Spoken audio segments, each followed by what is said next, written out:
que ça fait. Oh my god. Salut à tous, bienvenue dans le podcast du Premier Cercle. On va parler de tout ce qui s'est passé dans le petit monde de la footech cette semaine. On va parler resto, coursier, accident. Pas d'embrouille puisqu'il n'y en a pas cette semaine, enfin il me semble pas. Vite fait. Non, mis à part Sharon, je crois. Ouais, vite fait. Bon, peut-être qu'on abordera le sujet. Pour ce faire, je serai accompagné de Sarah. Salut tout le monde. Qui sera là également. Nico Paf. Qui sera Hello. là. Voilà. Et enfin, notre invité de la semaine, François, alias Titi ou encore Titus dans les Minus pour les intimes. On en a parlé à plusieurs reprises dans d'autres épisodes pour des vols de vélo. Pour des histoires de VAE, cette semaine on le reçoit pour un vol de VAE, ainsi que d'autres postes. Vous allez être surpris par la schizophrénie de son karma. Titi, bonjour, comment ça va ? Bonsoir, ça va très bien.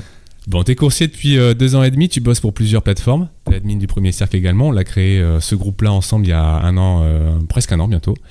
Mais avant de parler de toi, on va partir de suite sur un point météo avec JR, notre Maïté de la météo qui nous décortique le temps qu'il fera cette semaine. Jingle. Pluie, pas pluie, mouille, mouillé, mouille, pas mouille, pluie. Conclusion, pluie. Conclusion, pluie mouillée, ça là je l'aime bien. Et malheureusement, nous allons en subir les frais cette semaine. Salut à tous et bienvenue sur le petit point météo du podcast du Premier Cercle. Je vais vous apporter mon expertise météo et je vais vous amener pas de très bonnes nouvelles cette semaine. Et non, en effet, cette semaine, c'est Gabriel qui nous amène de la malchance. Ce n'est pas l'ange Gabriel, mais c'est la dépression Gabriel qui arrive depuis l'ouest et qui va nous amener beaucoup de pluie durant toute cette semaine. Si vous avez shifté déjà en début de semaine, mardi, mercredi, vous savez qu'il pleut beaucoup et assez continu sur toute la métropole bordelaise. Mais ça sera aussi le cas pour jeudi, vendredi et samedi, avec des cumuls assez impressionnants de 21 mm par exemple pour jeudi et plus de 10 mm pour vendredi. Donc attention à vous, ça risque de glisser. Pour les températures en semaine, on sera de 10-12 degrés, donc ça sera plutôt doux en journée. Par contre, la soirée, ça sera un peu plus frais, mais ça restera quand même plutôt doux de 7-8 degrés. Pour samedi, on aura de l'averse, mais je pense que le samedi soir sera plutôt sec pour shifter, mais des températures qui resteront toujours entre 5 et 9 degrés. Pour dimanche, ça sera le retour du soleil. Un soleil qui va permettre de shifter tranquillement la journée aux alentours de 10 degrés et puis qui se rafraîchira plutôt en soirée avec des températures de 2 degrés. Pour la semaine d'après, c'est encore très changeant, mais on peut dire que le début de semaine sera plutôt nuageux avec quelques risques de pluie, mais rien n'est bien méchant par rapport à cette semaine. Et puis à partir de mercredi, on aura un retour du soleil, normalement, avec des températures assez douces de 11 degrés en journée, mais plus fraîches la nuit, puisque qui dit retour du soleil, dit température un peu plus froide en soirée. Voilà, c'était tout pour moi. Mais sur ce, je vous souhaite une bonne écoute du podcast, et puis à la semaine prochaine. Allez, ride safe. Pluie, pas pluie, mouille, mouillé, mouille, pas mouille, pluie. Conclusion, pluie. Mouillé. Donc, le sujet principal de cette semaine, ça va être le VAE. On va commencer par la façon avec comment est-ce que tu es arrivé au VAE en fait, comment ça s'est passé? Alors, en fait, j'ai pas eu vraiment de choix. En fait, j'ai gagné le VAE sur Deliveroo. En fait, c'est Petit vénard. Sur une application qui calcule tes kilomètres et après t'es tiré au sort parmi tous les coursiers. Ok, d'accord. Donc du coup, c'était vraiment un coup de chat. C'est ça. Voilà. Donc de chance, si tu veux utiliser un mot plus commun, quoi. Une chance sur 200. 200, il n'y a que 200 personnes qui ont... 200 qui ont fini le challenge. Le challenge, ok, d'accord. Bon. Donc tu as gagné ce VAE.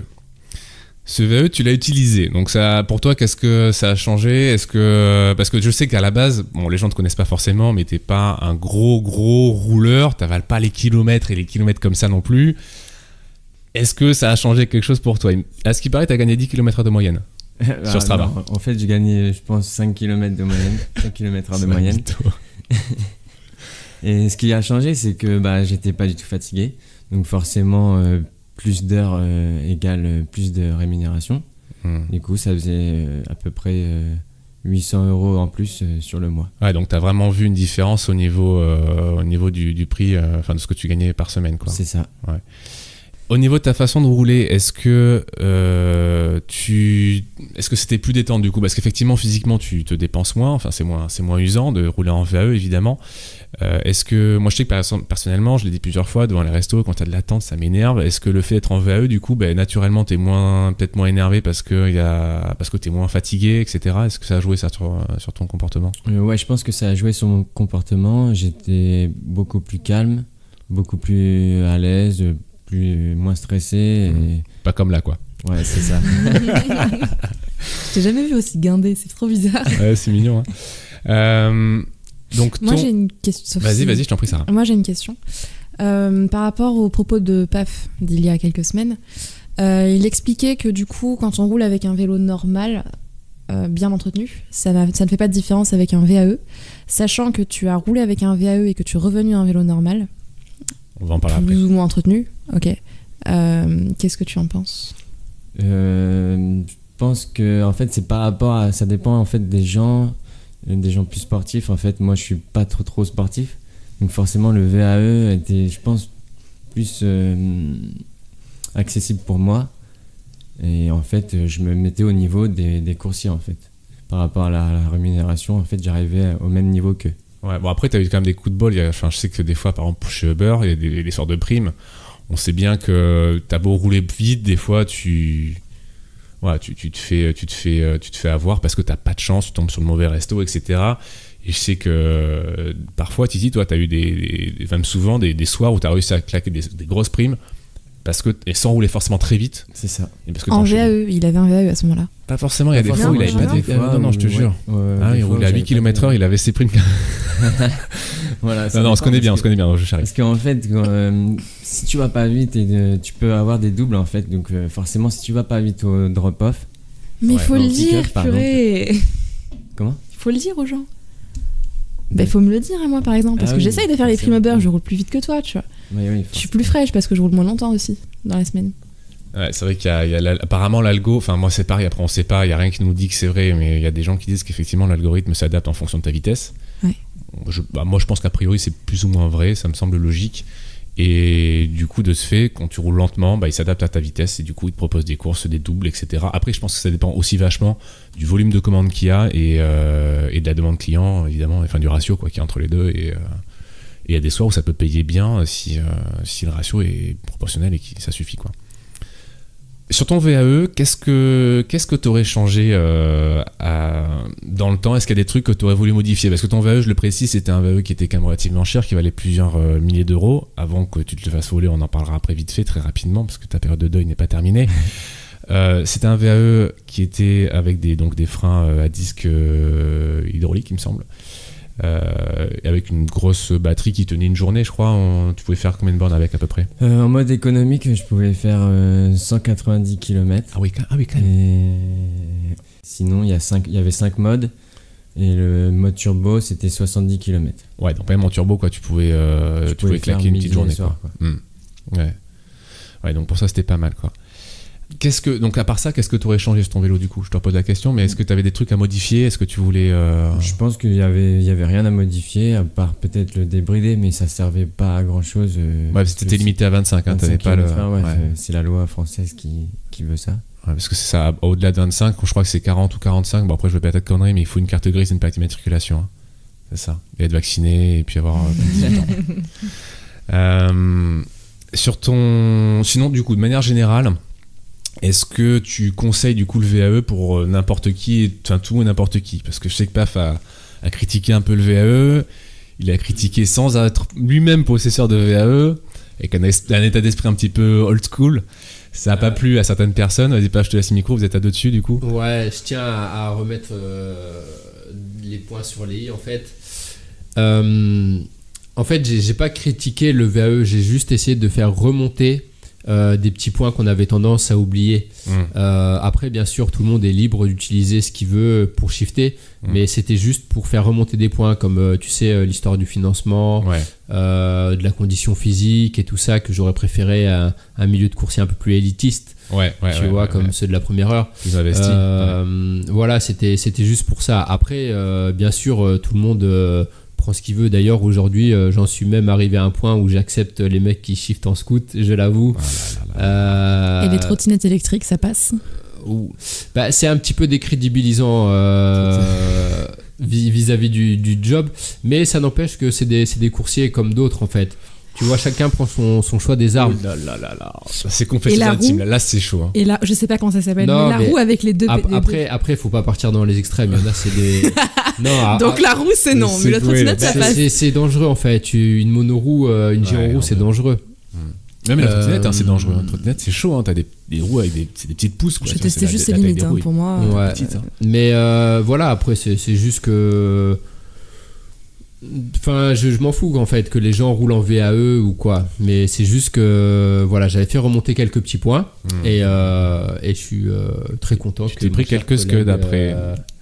Que mon cher collègue roule, enfin il roulait en VAE. De boulettes. Ouais. Du coup, ouais, voilà. Toi, est-ce que tu conseillerais quelque chose, Titi, du coup? Est-ce que tu conseillerais en tout cas les VAE ou quel type de VAE? Est-ce que c'est vraiment nécessaire Moi, telle ou telle plateforme d'ailleurs, parce que des fois... Je conseille pas vraiment les VAE, en fait, c'est par rapport au coursier. Si t'as un vélo normal et que t'es un vrai coursier, tu vas forcément plus vite qu'un VAE. Parce que pour le toi, VAE ouais, est bridé à 25 km/h. Ouais. Donc forcément un coursier va faire des pointes plus rapides et va forcément aller plus vite. Ouais, tu trouves que même... Ouais. Ok, d'accord. C'est juste une question de fatigue en fait.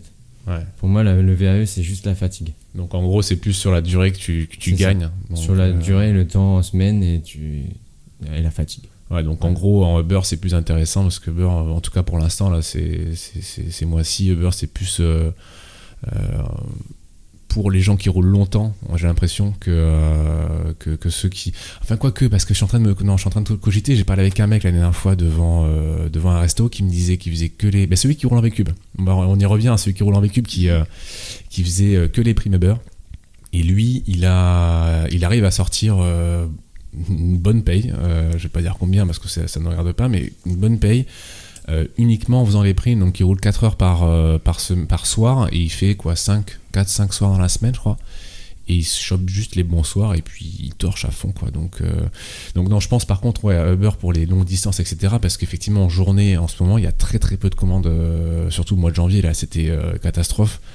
Il y a très peu de commandes et du coup là c'est vrai que il faut être dans la longévité je pense, ou alors viser vraiment que les primes. On peut pas faire entre les deux. J'ai l'impression que les midis plus soir c'était bof. Enfin moi je les ai fait cette semaine, j'ai pleuré hein, clairement, parce que j'ai dû sortir 60 balles des fois, il y a des jours où je pouvais pas faire plus quoi.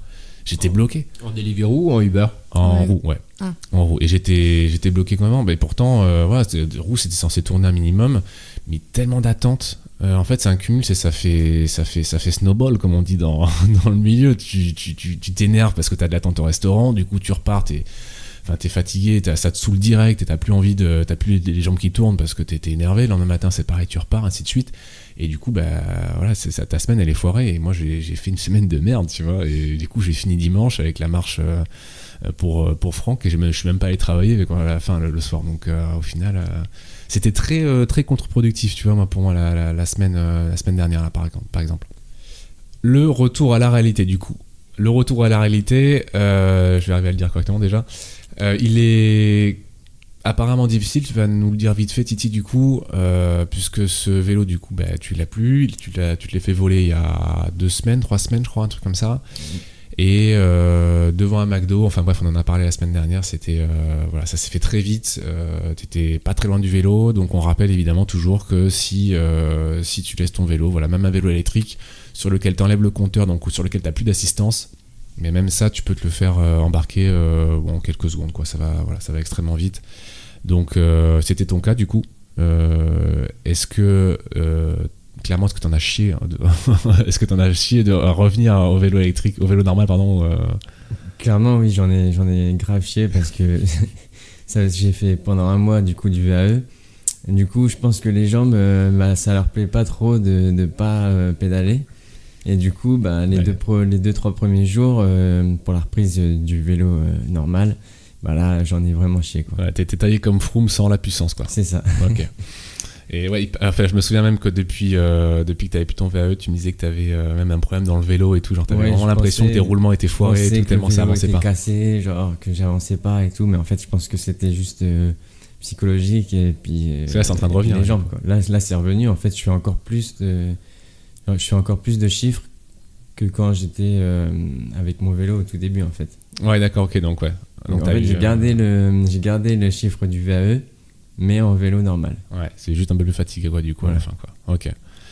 Bon, du coup, ça reste assez positif à ce niveau-là. Au moins, tu peux reprendre une activité normale sans. Non, c'est pas positif du tout, c'est pas grave. Du coup, sujet suivant. Alors, oui, parce qu'on a parlé de poisse.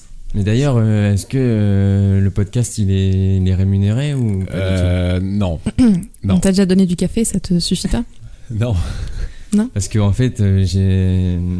Parce que Sarah n'est pas au courant en fait du sujet suivant, donc Titi va lui Ça fait expliquer. 2 heures qu'il me le tease, j'en peux plus, parle. Non, en fait, parce que du coup, je pensais que le podcast était rémunéré parce qu'en fait, Uber m'a appris la nouvelle aujourd'hui que j'étais viré de chez eux, quoi. Voilà, le contrat est rompu en tout cas. Rompu. Et alors. Pourquoi ? On était ensemble hier soir, je réexplique un petit peu le contexte. On était ensemble hier soir, t'as reçu un message. Non. Avant de démarrer ton shift, tu devais bosser à 18h pour faire les primes du dimanche soir. T'as pas pu les faire puisque ton compte a été suspendu. C'est ça. Et aujourd'hui, la nouvelle est tombée. Et aujourd'hui, il était au bureau. La nouvelle est tombée. Du coup, je peux pas shifter avec eux. Je suis mis à pied pendant 3 mois pour pouvoir réactiver mon compte. Au nom de quoi ? S'il te plaît, j'en réponds à mes questions là, j'en peux plus. Sarah fait partie d'un syndicat, je rappelle. Non mais s'il te plaît, déballe le sac. En fait, il s'avère que chez Uber, aux premières nouvelles, en fait, si tu acceptes une commande chez eux, tu dois la réaliser de A à Z en fait. Tu peux pas accepter une commande et l'annuler juste après, genre 1 minute ou 2 minutes après. Tu m'énerves, qu'est-ce qu'on te reproche ? Mais c'est ça. Qu'est-ce que tu as fait ? Qu'est-ce que tu as fait ? Tu as pris une commande ? En fait, l'histoire c'était au Pitaya de Pessac. Du coup, j'étais assigné à la commande. Du coup, je l'accepte. Je vais à Pessac au Pitaya. La serveuse me dit qu'il y a 30 minutes d'attente. Du coup, moi, qu'est-ce que je fais ? Du coup, je fais attente excessive. Normal. Et je l'annule. Ouais. Voilà. Du coup, après, je repars vers le centre. Et je la reçois encore. Donc, du coup, je l'annule directement. Et voilà. Et aujourd'hui, en fait, en passant au bureau de chez Uber, la meuf me dit qu'en fait, il faut que j'attende au moins minimum 15 minutes au restaurant pour pouvoir annuler la commande. C'est du bullshit. J'ai déjà fait plein de fois ça. Mais c'est ça, et je suis pas désactivée. C'est du bullshit. Elle sait juste pas pourquoi t'as été désactivée. Dis-le. Pas du tout. En plus, moi, j'allais au bureau du Uber en pensant que j'avais annulé des commandes que j'avais déjà à l'adresse du client. Tu vois. Oui, parce que ça, l'étape, en fait, c'est j'accepte la commande, je vais au restaurant, je dis que j'ai la commande avec moi.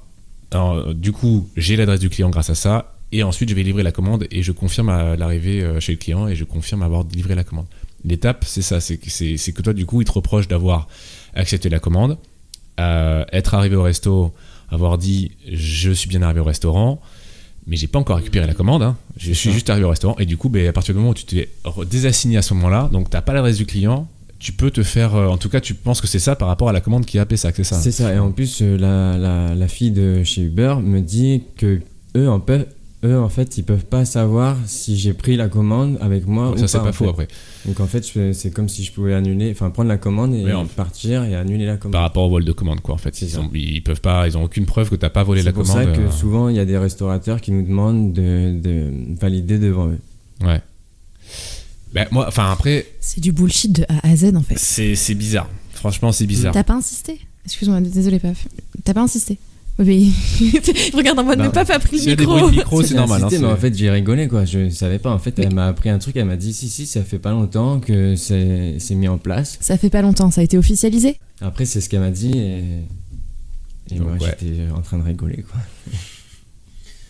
Faut y retourner. Alors, en fait, ce qu'ils ont fait, en fait, c'est un arbitrage, en fait, pur et simple. L'arbitrage, en fait, c'est quand les règles ne sont pas dictées à l'avance et que, du coup, ils tranchent oui ou non selon comme ils veulent, en fait.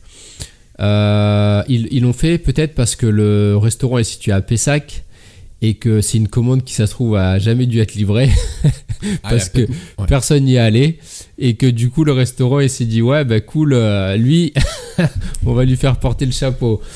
C'est de l'arbitrage, comme tu ouais, y dis. a peut-être moyen. Ok. Ouais, par Alors, contre quel ouais. poids ça a? Alors en fait Ça n'a aucun poids, on n'est pas obligé de l'accepter. alors ce qui se passe c'est que comment dire, effectivement c'est de l'arbitrage. Uber est en position de force en fait, c'est-à-dire ils se servent de la qualité en fait des autres coursiers en général. Une moyenne, Et, quoi. ouais, une moyenne en fait de qualité de l'ensemble de la flotte. Et comme ils savent que de toute façon ils ont toujours une flotte qui est en sureffectif par rapport à la demande, donc ils disent bah toi si tu fais moins que les autres, si tu baisses moins ton froc, si t'attends moins, et ben du coup tu gères, parce que de toute façon derrière il y aura des mecs qui seront prêts à baisser leur froc plus que toi. Et Il y a moyen que ce soit ça, ouais. voilà. C'est génial votre surprise. Je suis ravie. C'est une vraie surprise. Non, je suis euh, dégoûtée, je suis vraiment dégoûtée. Donc, Ouais, bah, et puis Là, là, j'ai en envie plus, d'y retourner, mais. le pire, c'est qu'il n'y a pas de suite. Enfin, genre, mise à pied 3 mois, point. C'est tout. C'est tout ce que tu as eu comme réponse au final, en fait. Donc, après, tu m'as dit qu'elle allait quand même voir de son côté parce que, voilà. On va voir de son côté, mais c'est Oui, c'est ça. Elle m'a dit qu'elle allait envoyer un message aux gens dessus, quoi. Au placé. Et en Alors fait, au elle m'a départ, dit on que te dit que c'est c'était pas- définitif. Tu vas aller voir, on te dit OK 3 mois. Non, en fait, c'est parce que c'est la procédure. En fait, Procédure. quand t'es radié, en fait, faut que tu attendes 3 mois pour pouvoir redemander l'inscription chez Uber. Mais en fait, elle m'a dit que il y avait plusieurs commandes comme ça. En fait, c'était une dizaine. En fait, dès que tu acceptes une commande, si tu l'annules après, bah c'est considéré comme pas bon. Donc, En fait. cette information-là est hyper importante. Ça veut dire que quand tu bosses pour Uber, sachez-le, ceux qui bossent pour Uber et qui font les primes, bah, si vous refusez des commandes une fois que vous êtes arrivé au restaurant parce qu'il y a trop d'attentes, bah, j'ai pas de conseil à vous donner parce qu'au final, il vaut mieux pas les refuser, quoi, en fait. Moi personnellement je l'ai fait plusieurs fois. Ouais, alors toi, Pareil. tu bosses Et, pas mal avec Uber. ouais, je l'ai fait plusieurs fois. Notamment, il y avait un soir de prime où l'algo était vraiment pas très gentil avec moi, où à chaque fois il m'envoyait sur la rive droite en fait. Ouais. Et du coup, j'ai dû refuser ce soir-là, genre 15 commandes, ou même certaines, j'en avais accepté aussi. Et après, je me suis aperçu, tu sais, avec leurs itinéraires voiture à la con, qu'il fallait passer par le pont Saint-Jean ou je sais plus trop quoi. Ouais. Et du coup, j'avais dû faire annuler, donc j'ai annulé comme Titi en fait 3 commandes. Et ils m'ont pas bloqué mon compte, mais ils m'ont envoyé un SMS quand même le lendemain matin. Ok. Voilà, un Après, petit bon. SMS. J'ai eu ma prime, j'étais content. Ouais, après, peut-être Fake Uber, que, quoi. peut-être que dans le cas de Titi, il y a moyen que le resto, effectivement, ait appuyé Ouais. le fait que tu sois parti. Et voilà, c'est ça, genre un pouce rouge, je sais pas quoi, et ça a peut-être dû jouer, et c'est peut-être passé plusieurs fois, en tout cas peut-être 2 fois dans ce cas de ce restaurant-là. Enfin voilà, effectivement, il n'y a pas les éléments, c'est hyper flou au final, mais le résultat il est là, c'est que t'as pas pu faire les primes dimanche soir et qu'en plus de ça, tu es suspendu 3 mois, quoi. Et ne prenez pas le risque avec ces restos super éloignés où personne va, parce que ça, c'est des roulettes russes, ces restaurants-là, en fait. C'est compliqué. Bah, du coup, voilà. D'ailleurs, on parle de Pessac ici. Moi, je fais un petit rappel. Voilà, il y avait la marche pour Franck qui a eu lieu dimanche.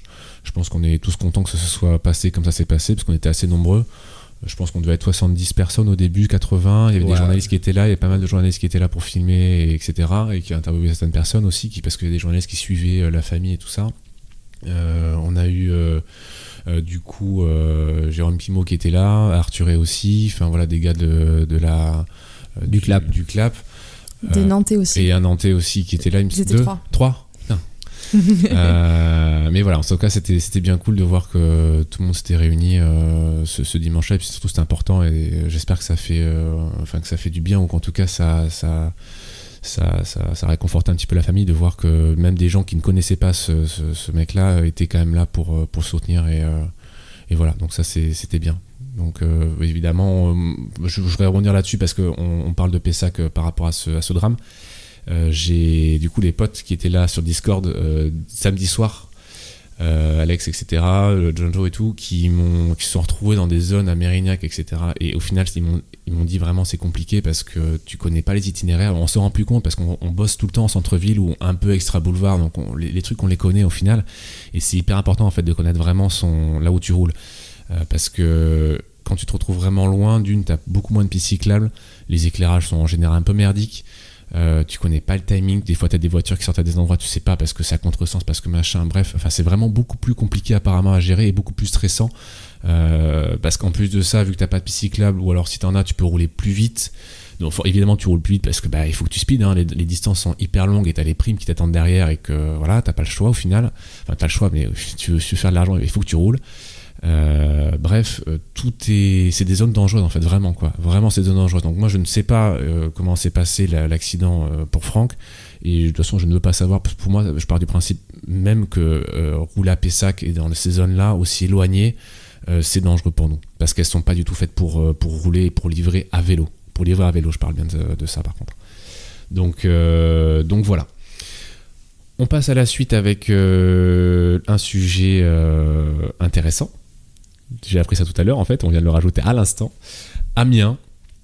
À Amiens, on a un coursier qui a reporté, qui a screené, qui a photographié tout court un petit écriteau sur lequel un McDo apparemment a demandé à ce que tous les coursiers qui souhaitaient récupérer leur commande au McDo, ce McDo là en question, soient brandés Deliveroo full brandage.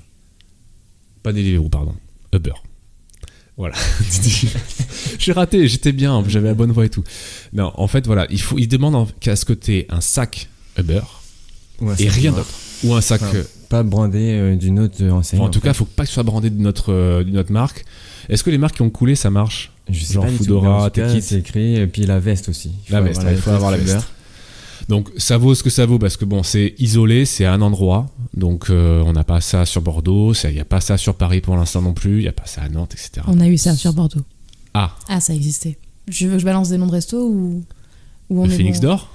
Non, le Phoenix d'Or c'est différent. Lui il a joué double jeu tout du long, on s'en fout. Bref, c'est pas la peine de parler de ce mec, mais je pense au Billy Factory. C'est un resto qu'on fait plus et qui est cours Saint-Genès. Ouais. En haut du cours de l'Argonne. Bref. Et ce mec-là, s'il pouvait balancer du coursier, alors que lui, ça lui rapportait rien du tout, tu vois. Genre, c'est des gens qui sont prêts à faire de la lèche et que ce soit un coursier ou un restaurateur, moi, ça me dégoûte. Vous avez vraiment que des nouvelles de merde, en fait. Désolé. Fallait me le dire. C'est une semaine de merde, il fallait mais... qu'on finisse sur une note de merde. Par contre, ce restaurant, on le fait toujours. Ah ouais? Ah ouais, on le fait toujours. J'ai pu sonner pour eux, c'est tant mieux. Et pour le Uber, en fait, c'est pour le McDo d'Amiens, tout ça, c'est une demande de Uber Eats qui. D'après le conseiller, après au McDo. Moi, j'ai pas vu tout ça, hein, mais c'est ce qui sort sur Telegram, etc. La source. Ouais, c'est qui la source? Qui t'a dit que c'était Uber qui a demandé au McDo de mettre cet écriteau? C'est Jérôme Pimot qui l'a mis sur les groupes des Français. C'est bon, c'est une bonne source, j'ai rien dit. Le veto. Ok, donc voilà pour la petite nouvelle. On verra si ça se répand partout ou pas, mais je doute quand même fort que ça se répande partout parce que là, à mon avis, de toute façon, on déteste livrer les McDo. Ouais, mais t'as pas le choix. En Uber, le McDo, ça représente 80% du volume des courses. Ça vous choque pas quand même? Genre Uber de base, c'était censé être la plateforme. C'est de l'arbitrage. C'était censé être la plateforme où t'es libre, tu fais ce que tu veux, tu pars un peu n'importe où, personne te fait chier. Et là, tu peux pas refuser des commandes, tu sais pas où est-ce que tu vas. C'est dégueulasse, effectivement, oui. Il joue en fait du fait qu'il y a trop de coursiers par rapport à la demande. Donc ils peuvent se permettre de faire des arbitrages comme bon leur semble. Ouais. Et si tu respectes pas leurs trucs, qui sont pas du tout officiels d'ailleurs, hein, ils vont pas mettre ça à l'écrit. Hein. Tu sais, on dit tout ce qui n'est pas écrit n'existe pas. Et ils écrivent pas, mais par contre, ils oublient pas de le dire. Bon, le screen, du coup, moi je l'ai vu, il existe bel et bien, l'étiquette, voilà, sur le. Oui, sur la vitrine du resto. Voilà. Bon, après, c'est une façon d'écrire, mais effectivement, ça vaut ce que ça vaut. Mais on se rappelle de Deliveroo qui avait fait ça il y a longtemps avec le branding. Moi, quand j'ai commencé Deliveroo, j'étais dégoûté parce qu'il fallait que je porte la veste et honnêtement, je voulais pas. Mais c'est ce qui était écrit dans mon contrat et j'étais obligé de rouler avec les affaires. Tu respectais ton contrat, c'est mignon. Mais oui, moi je démarrais, j'étais tout penaud, tu vois, je suis arrivé là-dedans, j'ai respecté. Je l'ai mise parce que j'avais rien d'autre à mettre, tu vois, mais dès que j'ai eu d'autres trucs, j'ai dégagé direct. Ouais. Alors que je l'aimais bien cette veste. Ah ouais, tu l'aimais bien? Ouais, elle avait une valeur sentimentale. Ouais, c'est sentimental, c'est ça. Oui, c'est sentimental. Elle est dégueulasse la veste. Oui, hein. mais c'est sentimental. Ok. Du coup, on parle aussi, tu parlais à l'instant de tout ce qui est volume de coursiers, etc., turnover et tout, et que ça profitait évidemment aux plateformes et moins aux coursiers. On a Roux qui sort son application sur le Play Store et l'App Store sûrement aussi, j'imagine. Peut-être un peu tout, en fait. Sur les market trucs. Et du coup, ça fait... C'est marrant de voir que finalement, tout le monde a accès à l'application Rider sans même avoir déjà son contrat... son contrat tout court. Et même un statut d'auto-entrepreneur en fait. Alors, en fait, d'ailleurs, je voulais faire un gros sujet là-dessus d'ailleurs. On y reviendra peut-être, parce que moi j'ai peu d'infos, ça vient de sortir là donc. Oui, en tout cas, l'application Coursier, effectivement, on la trouve sur le Play Store et sur l'App Store, j'ai bien vérifié. Ouais. Voilà, n'importe qui peut la télécharger et ensuite Deliveroo guide pour devenir auto-entrepreneur. Voilà, d'accord. Guide les démarches, ouais. Ok. Bon, écoute, voilà, s'il y a des gens qui peuvent se retrouver à avoir une vocation de coursier grâce à cette application, j'espère qu'en tout cas ce sera vécu comme ça, parce que on en revient au même. C'est toujours le même problème, c'est qu'il y a des gens qui sont là random et qui font ça à l'arrache. Attends, tu sais quoi d'ailleurs, on va la checker d'ailleurs, l'appli, pour voir ce qui est écrit dessus, même si je sais que chez vous vous regarderez aussi. Il y a une mise à jour aussi, pendant que tu fais ça, je l'explique, il y a une mise à jour Deliveroo sur laquelle on reviendra peut-être, mais apparemment il y a, quand tu es déconnecté de l'application, parce qu'il y en a qui se déconnectent de l'appli, Paf le fait apparemment, il m'a dit tout à l'heure, pour te reconnecter à ton compte via l'application Deliveroo, il faut que maintenant que tu mettes un code PIN qu'on t'envoie après avoir noté, enfin bref, il y a une espèce d'échange comme ça, donc voilà, c'est une petite modification qu'il y a eu. J'ai cru au début que c'était à chaque connexion. Apparemment, c'est à chaque connexion à ton compte. Enfin, genre, tu vois ce que je veux dire, c'est pas dès que tu passes en ligne, on te demande un code en fait. C'est vraiment la connexion au compte. Donc, pour pas qu'il y ait de mal culpa, enfin de mauvaises interprétations de qui parce que effectivement, nous les anciens, enfin les coursiers de la première heure Deliveroo, à l'époque, il n'y avait pas de code PIN sur l'appli, c'était juste un nom d'utilisateur en fait et un mot de passe. Et du coup, ça restait en mémoire. Et donc on pouvait se déconnecter et l'identifiant et le mot de passe restaient saisis automatiquement en fait. On avait juste à cliquer sur connecter et hop, voilà. Sauf que depuis qu'il n'y a plus les comment ça s'appelle les embauches là, les embarquements. Les embarquements. Depuis qu'il n'y a plus les embarquements, du coup en fait les coursiers depuis cette époque-là, ils devaient mettre un code PIN et du coup leur appli était connectée à leur compte en permanence. C'est le cas pour moi par exemple, moi je me déconnecte jamais en fait. Voilà, juste la géolocalisation que je vire comme ça Voilà. Ok. Sujet suivant, paf, tu voulais nous parler également d'un petit dossier que tu as concocté spécialement pour le podcast. Oui, voilà. Alors ça va reprendre un petit peu les points qui ont été que vous avez dit depuis le début de l'enregistrement de ce podcast. Et ça va reprendre aussi l'histoire du décès dramatique de Franck. En fait, souvent on parle de travailleurs ubérisés. On nous cite comme des travailleurs, comme si on allait au travail et compagnie. Je tiens à préciser quand même une chose, c'est qu'on n'est pas du tout sous le droit du travail. On a tous une entreprise, qu'elle soit micro ou même une SAS ou bref. Du coup, on est dans le droit commercial. Et en fait, on fait du commerce. On ne va pas travailler, on fait du commerce de nos prestations. C'est-à-dire qu'aujourd'hui, beaucoup plus qu'avant, en Deliveroo, par exemple, quand ils nous envoient une commande, ils nous proposent, ils nous disent à combien t'es prêt à l'évaluer en fait si tu veux ta commande. Et d'ailleurs, ils nous ont pas menti cet été, l'été dernier, quand ils nous ont dit oui, avec le paiement à la distance, du coup les courses les plus loin seront plus attractives. Et bien tout simplement parce qu'en fait aujourd'hui on a le choix au niveau de notre masse de coursiers, soit d'accepter une course dans une zone périurbaine qui sera mieux payée plutôt qu'une course dans le centre qui sera à 4 €. Tu vois, ils sont malins en fait les mecs. Et du coup, tu en as par exemple, je pense au nouveau qui était arrivé sur Premier Cercle à Johan, qui lui n'était pas du tout dans cette démarche de commercialiser en fait ses prestations. Donc lui, il acceptait tout au final, alors que voilà, tu as des gens par exemple comme nous les anciens, où on va préférer moins prendre de risques et être moins payé en sélectionnant que les courses du centre, alors qu'à l'inverse, il y aura des personnes comme Franck. Lui c'était chez Uber, donc il y a les zones de coef, vous pouvez vérifier sur votre appli Uber, mais les zones de coef sont souvent en zone en fait périphérique. Voilà, et donc lui à un moment donné on lui a dit bah écoute, soit tu acceptes cette course qui a un QF de 1.2 ou 1.5, tu iras dans des zones comme tu l'avais cité Johan qui sont plus dangereuses parce qu'elles sont méconnues et tout ça. Voilà, c'est à combien tu l'estimes en fait ta sécurité en fait dans une livraison. Ouais, c'est proportionnel au nombre de coursiers qui acceptent, enfin c'est l'effet de masse aussi, et comme tu disais, celui qui a le plus faim qui va aller chercher. Voilà, alors après, voilà, c'est une méthodologie de travail, donc vraiment on commercialise nos prestations. Ouais. C'est soit on accepte des courses plus chères qui sont plus loin et plus dangereuses ou moins chères parce qu'elles sont dans le centre. Après, bien sûr, effectivement, on est des travailleurs. Aujourd'hui, Deliveroo nous fournit tout. Ils nous fournissent le sac, l'équipement, ils nous fournissent l'appli. L'activité, c'est Deliveroo qui la fournit, c'est pas les restos. Il y a quand même un marketplace derrière, donc ce sont les clients de Deliveroo. Pour Uber, c'est pareil.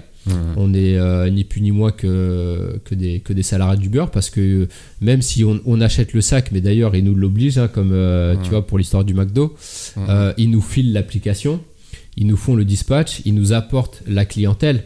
Donc oui, on est des employés de cette activité-là. Après le truc c'est qu'au lieu d'avoir des travailleurs qui vont travailler avec je sais pas un SMIC horaire ou un taux horaire, et ben en fait non, ils nous mettent tous en autonomie les uns contre les autres et on marchande. En fait, on est des traders, des traders en fait de nos prestations, tu vois.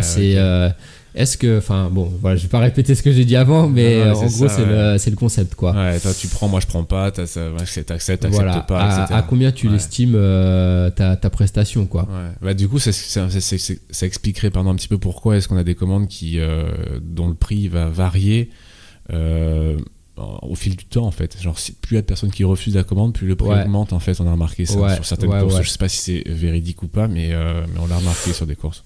Moi j'ai beaucoup remarqué les courses les screens que nous partage notre ami John Joe à minuit, des restos qui attendent des coursiers qui sont prêts à payer jusqu'à 10 ou 13 balles les courses. Mais voilà, John Joe c'est un mec intelligent et il voit que même si elle est payée 13 balles la course, il voit là où est le resto, il voit là où est le client, il va pas prendre de risques. Après, je vois surtout la dernière fois des restos qui commencent à peut-être se faire bouder par les coursiers. Je pense au Rajoal. Gratuitement, la cliente a eu droit à 1 heure d'attente en fait. C'était quand c'était samedi midi, il devait être 13 ou 14 heures, un truc comme ça. Dimanche, excuse-moi. Dimanche, midi. Bon, ça pas une grosse différence, mais quand même.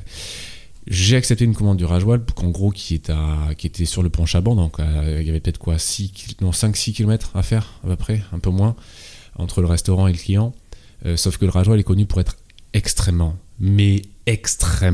lent, voire complètement inexistant. C'est-à-dire que tu te pointes devant le resto, tu ne sais pas si tu vas avoir ta commande, en fait. Et là, je suis arrivé au restaurant, et je voyais déjà, il y avait 50 minutes d'attente précisément. Du coup, je me suis dit, bon, on l'attente, on voit, avec le virage de la Garonne, je vais couper le virage, ça devrait aller assez vite, je vais la faire quand même. En plus, il n'y avait pas beaucoup de commandes, donc je ne pouvais pas faire le difficile. Et le mec est sorti au bout de quelques minutes, 5, peut-être 6, bon, voilà, pour un Rajoal, ça va. Et avec la commande directement, le service client au téléphone, ouais, le coursier est bien là, je lui donne la commande, il n'y a pas de souci. Donc à mon avis, la commande, soit les mecs sont pointés devant Rajoal et se sont barrés parce qu'il y avait trop d'attente, soit ils l'ont refusé direct, instant, parce qu'ils savaient très bien que c'était infaisable comme commande. Du coup, heureusement, la cliente était gentille, elle n'était pas capricieuse, elle a pris la commande, elle a compris. Enfin, je vais pas expliquer quoi que ce soit, mais en gros, elle a pris sa commande sans demander le reste. Et ça s'est bien passé, mais voilà, au final, tu vois, t'as des restos comme ça qui se mettent, à mon avis, qui se font vraiment, comme je disais, bouder par les coursiers, parce que même des coursiers qui bossent sans être forcément très investis dans leur travail se rendent compte que c'est pas rentable de travailler, en tout cas de travailler avec certains restaurants, quoi, en tout cas de bosser avec eux. Ouais, tout à fait, hein, tout à fait. C'est ça, commercialiser notre façon de travailler, nos prestations, ouais. Moi, je suis allé au Café Roux aussi, j'ai fait un petit effort cette semaine. Il y avait le Café Roux, cours Victor Hugo. Voilà. J'ai pris un petit café, je suis parti, j'ai pas réussi à... J'ai vu les ops, mais ils étaient en train de parler avec tout le monde.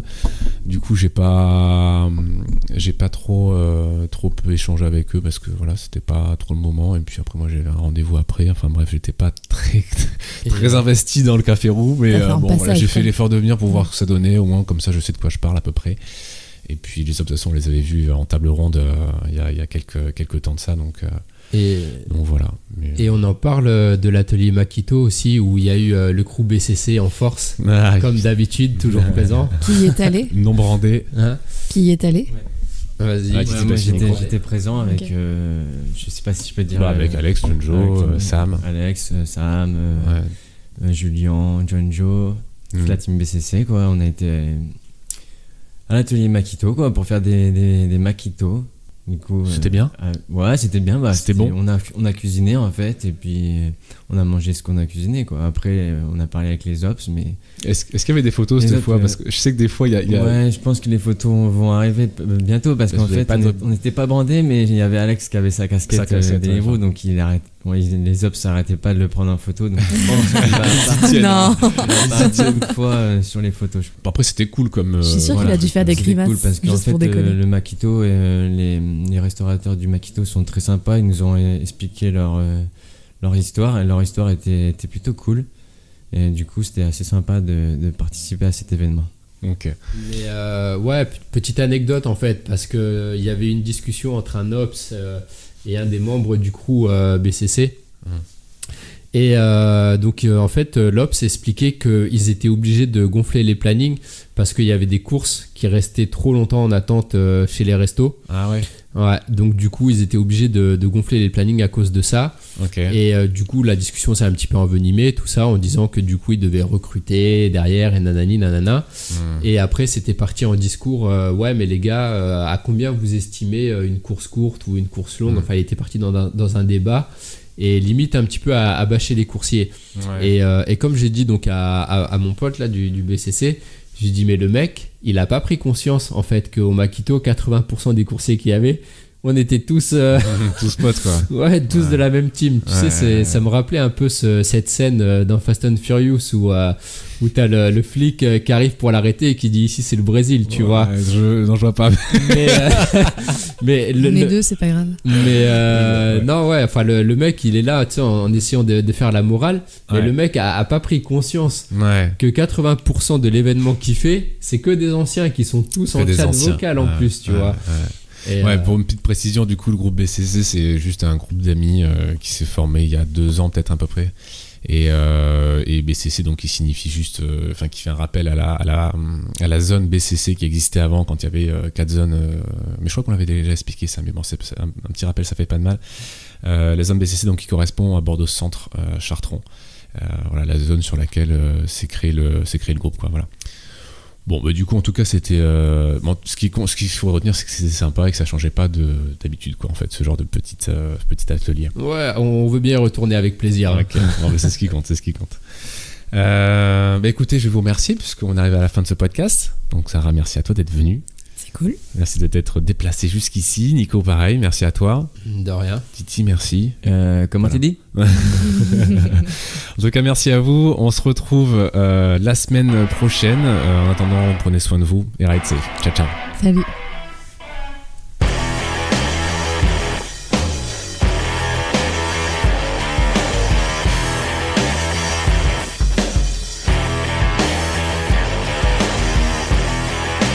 See that stranger